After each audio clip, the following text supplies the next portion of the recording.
মেঘার সেদিন ঘটনাস্থলে হঠাৎ করে উপস্থিত হওয়াটা যে কোনো মতে কোইন্সিডেন্স ছিল না, সেটা একবার স্পষ্ট করে ইন্দ্রাণী গাঙ্গুলি আয়ুষ এবং ঈশানের কাছে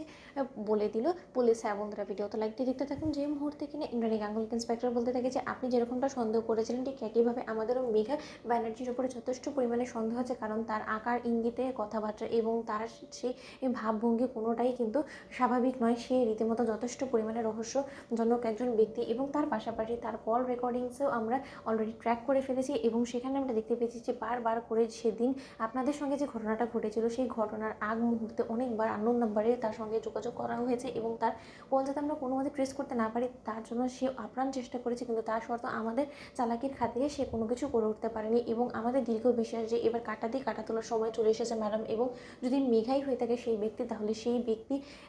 মেঘা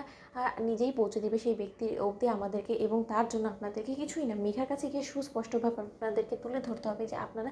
সেই কিডন্যাপারকে চিনতে পেরে গিয়েছেন এবং সেই কিডন্যাপার অবধি পৌঁছানোর জন্য আপনার এরই চোটে জোর লাগাচ্ছেন। এবং তার পরবর্তীতে আপনি দেখবেন যে মেঘা সেই কিডন্যাপারকে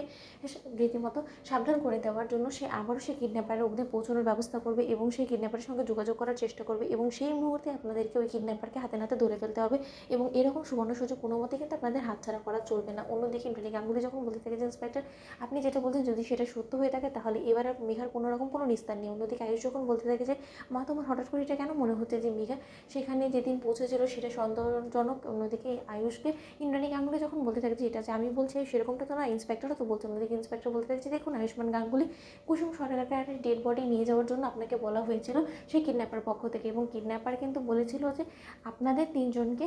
সেখানে যেতে কোনো মতেই কিন্তু মেঘাকে আপনারা সেখানে নিয়ে আসার কোনো রকম কোনো আপনাদের প্ল্যানে ছিল না এবং মেঘার তো এই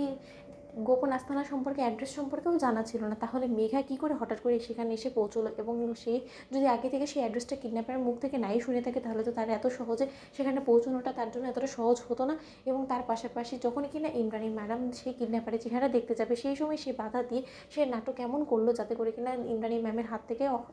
সেই কিডন্যাপারটা পালাতে পারে এবং সেই সম্পূর্ণ কাজে কিন্তু সে সহযোগিতা করেছে। এবং তার পাশাপাশি সেখানে কিন্তু সীমিত নয়, সে বারবার করে কুসুম সরকারকে ছোট দেখানোর জন্য কুসুম সরকারের